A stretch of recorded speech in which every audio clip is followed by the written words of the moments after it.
Is the United States of America a fascist country? What makes a country fascist? If you're an American, no reason to get upset with this video.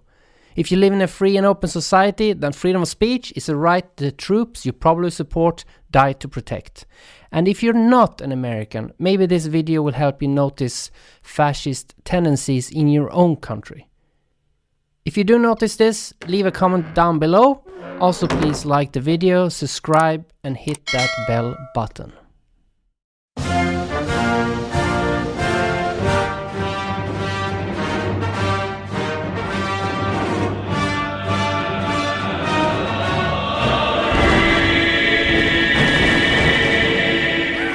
The term fascism gets thrown around a lot these days. And defined, fascism is a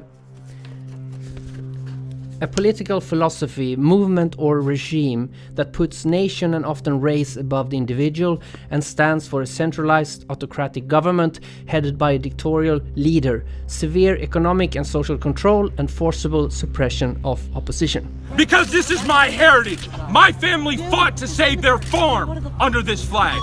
Who was working that farm? My family was. Who was working the farm? They were poor. Do you know how much a slave cost back then? Although the right wing is usually connected with fascism, I feel in the past 10-15 years that the left wing has become more and more fascist themselves, especially in the United States. At least when it concerns freedom of speech and the right to be an individual. This has in recent years led to the suppression of any opposition. Something that in my book is fascist behavior. It's like that famous quote from The Dark Knight. You either die a hero or you live long enough to see yourself become the villain. Alright, is the United States of America fascist? I think it is. And not because of Donald Trump. That has got nothing whatsoever to do with why I think it is fascist. But let me put some weight behind my words and supply some possible evidence to what I'm saying. Now, to be fair, the United States is not the only fascist regime in the world. We have China, North Korea, Iran, and others. Even Europe has its fair share of fascism, but the United States is the ruling empire of this planet without doubt. Unlike most other fascist countries, the United States also portrays itself internationally as a democracy and as a beacon of freedom. And this is certainly false. The United States is, if anything, nothing more than totalitarianism in disguise. And I think for any American this is important to realize if they want to change their country for the better. And I hope they do.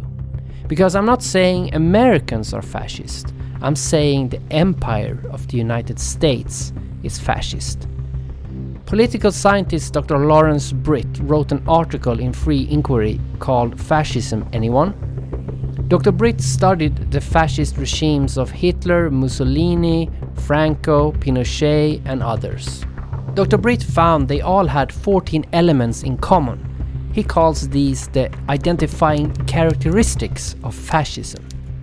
Let's go through these 14 characteristics and see how they all relate to the United States. Powerful and continuing nationalism. Fascist regimes tend to make constant use of patriotic mottos, slogans, symbols, songs, and other paraphernalia. Flags are seen everywhere, as are flag symbols on clothing and in public displays. Nowhere is this more evident than in the United States. Certainly it is one of the most patriotic countries in the world, where flag pride and troop support is essential to be an accepted member of society. The point of public relations slogans like support our troops is that they don't mean anything. They mean as much as whether you support the people in Iowa. Of course, there was an issue. The issue was, do you support our policy? But you don't want people to think about the issue. That's the whole point of good propaganda. You want to create a slogan that nobody's going to be against, and I suppose everybody will be for, because nobody knows what it means, because it doesn't mean anything. But its crucial value is it diverts your attention from a question that does mean something. do you support our policy? And that's the one you're not allowed to talk about. So you have people arguing about, do I support the troops? You know, of course I don't not support them, and so on. And then you've won. That's like Americanism and harmony. Disdain for the recognition of human rights. Because of fear of enemies and the need for security, the people in fascist regimes are persuaded that human rights can be ignored in certain cases because of need. The people tend to look the other way or even approve torture, summary executions, assassinations, long incarcerations of prisoners, etc. The list is long in this area concerning the United States, especially in modern times. Guantanamo Bay, the Patriot Act, now known as the USA Freedom Act, the way Chelsea Manning, Julian Assange and Edward Snowden were and are treated, the recent immigration camps, the atrocities committed abroad in various armed conflicts, and the atrocities committed in the name of fighting communism and terrorism. The list is long. The US has the highest reported criminal incarceration rate in the world.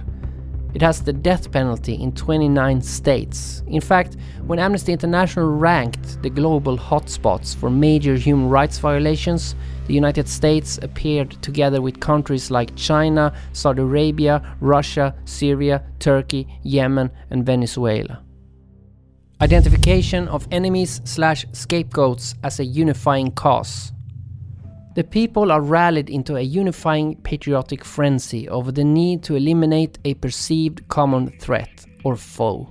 Racial, ethnic or religious minorities, liberals, communists, socialists, terrorists, etc.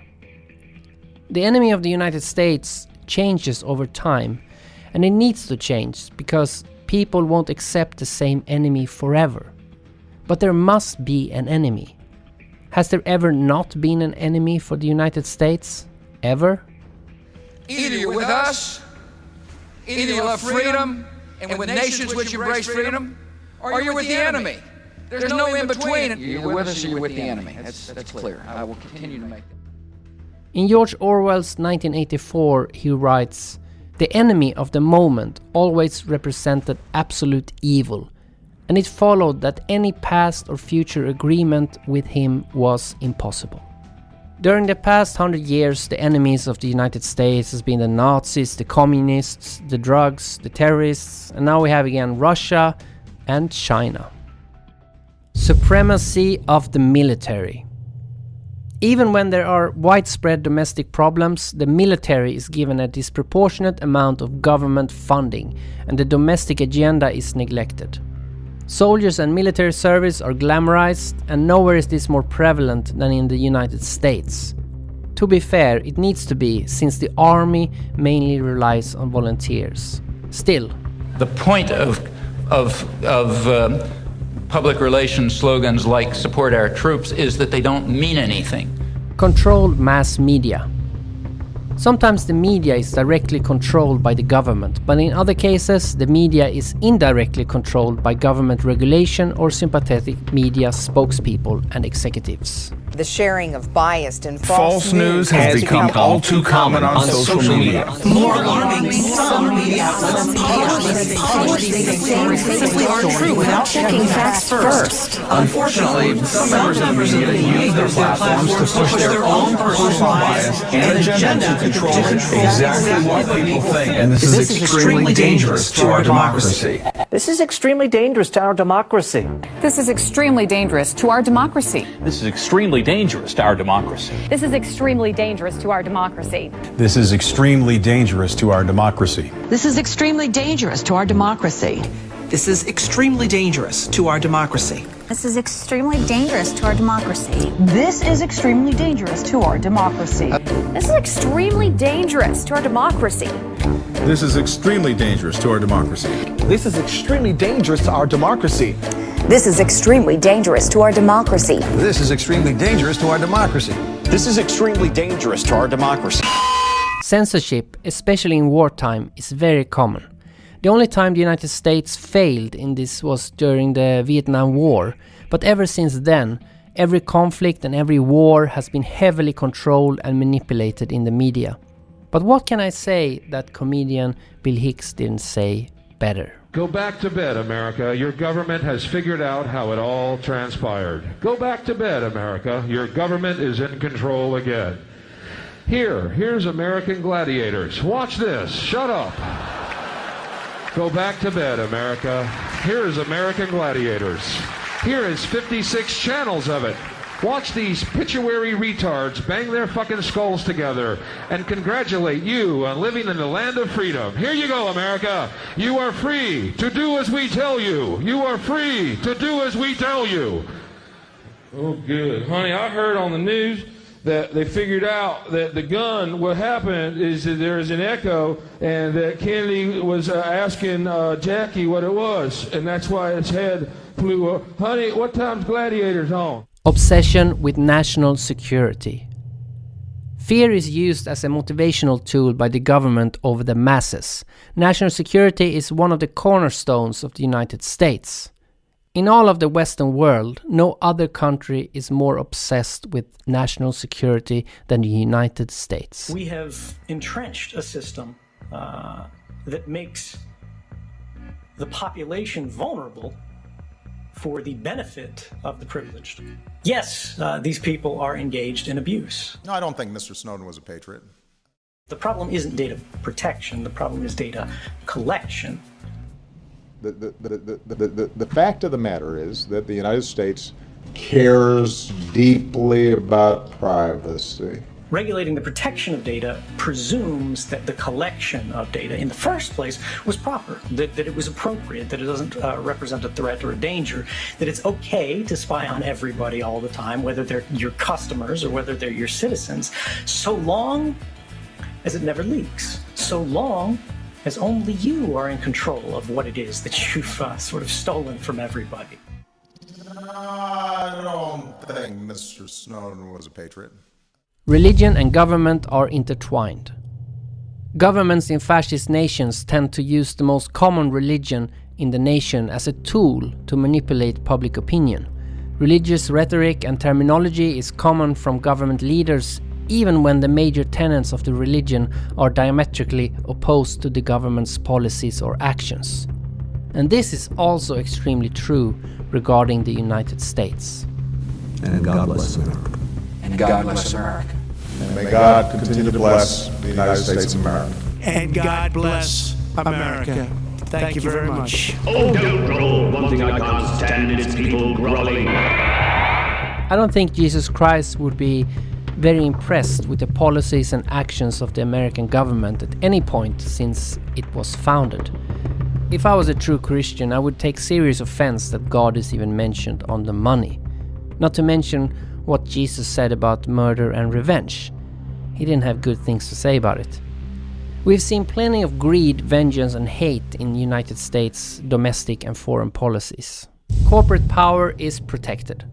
The industrial and business aristocracy of a fascist nation often are the ones who put the government leaders into power, creating a mutually beneficial business/government relationship and power elite.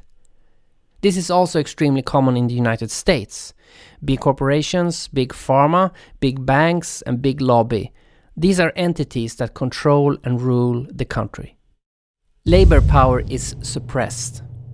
Because the organizing power of labor is the only real threat to a fascist government, labor unions are either eliminated entirely or are severely suppressed.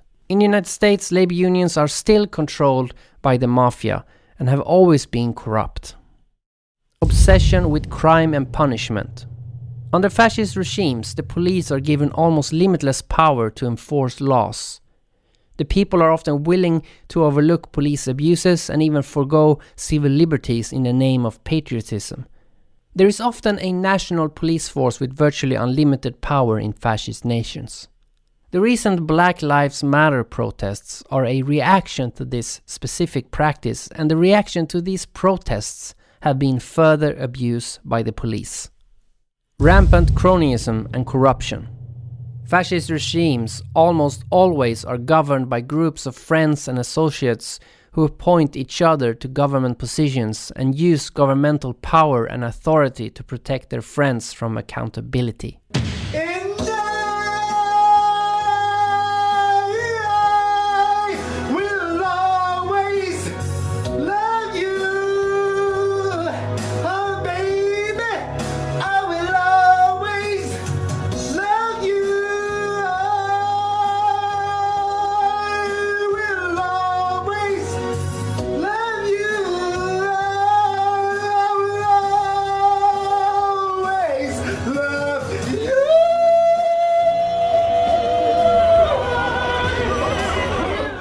is not uncommon in fascist regimes for national resources and even treasures to be appropriated or even outright stolen by government leaders.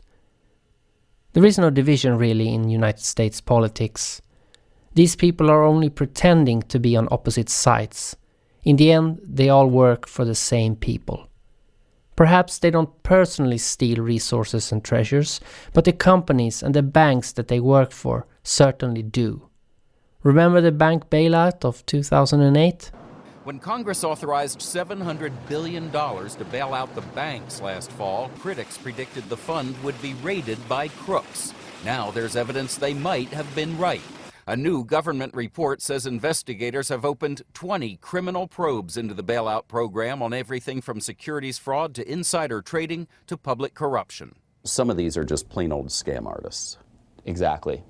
Drawn like flies to honey. Neil Borofsky, who's leading the investigation, says that with so much honey in the pot, he's not surprised.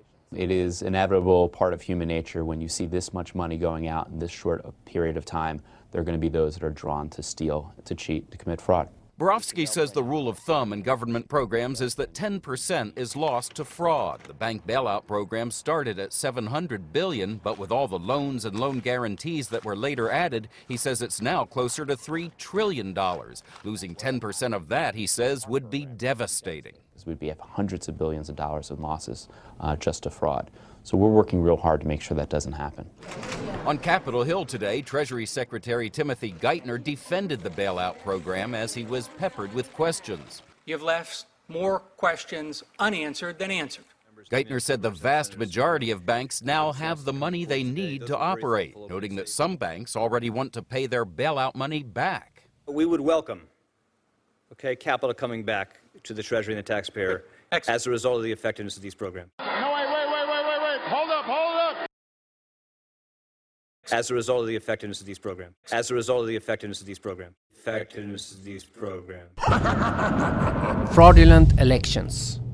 Sometimes elections in fascist nations are a complete sham. Other times elections are manipulated by smear campaigns against or even assassination of opposition candidates.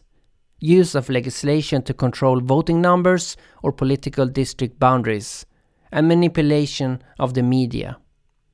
Fascist nations also typically use their judiciaries to manipulate or control elections. It was election night 2000 and everything seemed to be going as planned. In New York, Al Gore is our projected winner. The Garden State is green for Gore. All of us at the networks made a mistake and projected Florida in the Al Gore column. It was our mistake. Well, first, it helps if your brother is the governor of the state in question. You know something? We are going to win Florida. Mark my words.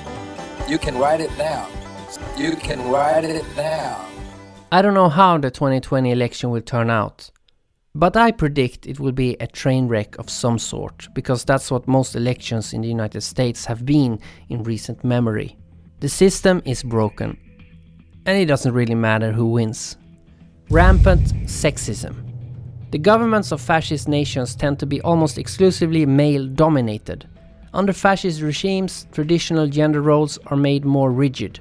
Opposition to abortion is high, as is homophobia and anti-gay legislation and national policy.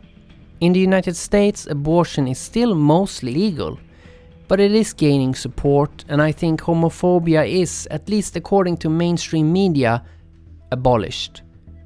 Add to this the Me Too movement and the increase of women in places of power, and you can argue that on this point the United States no longer fit the bill. But come on, a token black woman and possible vice president is not really going to cut it. And homophobia is still, compared to other parts of the world, kind of accepted in large parts of the United States. So I'm not really buying it that it's so progressive. Tan was wearing like this impeccable, gorgeous like camel turtleneck, and I was like, oh my god, you're so gorgeous, like I can't even handle it. But my coming out story, I did this like really intense, like lyrical, interpretive dance for the 6th grade talent show. It was to a Jewel song. It was really major, but I got so many questions about my sexuality. I just was like, which one is the fag? Disdain for intellectuals and the arts. Fascist nations tend to promote and tolerate open hostility to higher education and academia. It is not uncommon for professors and other academics to be censored or even arrested. Free expression in the arts is openly attacked, and governments often refuse to fund the arts.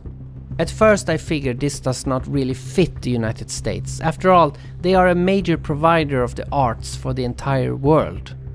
It cannot be denied that American music, fashion, art, films and TV dominate the cultural world. So it doesn't seem that fascist then, does it? There is a lot of propaganda coming out, mainly from Hollywood. Still, the arts is allowed. The US government isn't hostile towards free expression. Two other countries that fit the characteristics of fascism is China and North Korea, and they also produce a lot of art, but most of it is full of propaganda. So there is no real disdain for the arts in those countries either. There is, however, disdain for art that is critical of the regime. And this is the case in the United States as well. However, it's more allowed. The concept of becoming triggered is definitely an American invention, but it's not the government doing the attacks against free expression. And even though Jordan Peterson is not an American, he did get a lot of heat from these people, these so-called social justice warriors. I do not think it's easy for anyone working in academia in the United States today to hold an opinion that is different than that of social justice warriors. Ironically, those that fight for social justice aid me in going through this list, because they put the last nail in the coffin regarding the fascist state of the United States when they suppress free expression. But does it count? It's not the government that is hostile towards academia or the arts. But don't Americans always quote that famous phrase? A government of the people, by the people, for the people? If a fascist nation is against higher education, yet they don't want to openly be against it, what could they do? Perhaps make it so expensive that people who go through it are either already part of the elite or become so in debt by the end of the education that it did little to improve their standing in society. And this is also very common in the United States. Conclusion. To be fair, 12 out of 14 points fit the United States perfectly. And the last two, rampant sexism and disdain for intellectuals or the arts, they may not fit perfectly, yet I feel the other 12 points are so on point that I would still class the United States as fascist. Or at least a family-friendly fascist state. But why should I care? I don't live there. Well, the problem is that all of Europe are on their knees licking Washington DC's ass. So we're all in this corporate bukkake gangbang together. So unless you want to keep swallowing that maggot-infected corporate cum, you better put your foot down. And that goes for all you Americans as well. I'm not saying where I live is perfect. There are clearly fascist tendencies where I live as well, but nowhere near what the United States are doing. This video is coming out before we know who won the United States election of 2020. Was it Trump? Was it Biden? But it doesn't matter which puppet is put on display if the system and the regime itself is fascist. But is it? Is it really fascist? Is this just some sort of USA bashing video? I don't think it is. I'm trying to spread awareness regarding fascism. And the word fascism comes from the Italian term fascismo and is derived from fascio, meaning a bundle of sticks. Ultimately from the Latin word fascis. The symbol of fascism is thus the fascis, which is a bundle of sticks. And this symbol was used by the famous fascist Mussolini. But have you seen it somewhere else?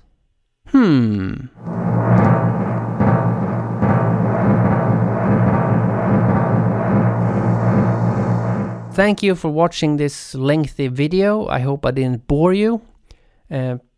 leave a comment below. Try and be nice. There's no reason to be patriotic and bash me because you think I bashed your country if you're an American. I'm just trying to help out, you know.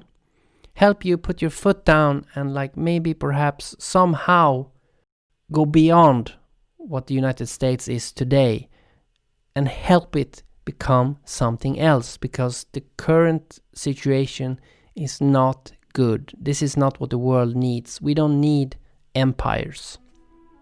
Please like the video, subscribe, hit the bell. Freedom is in the mind.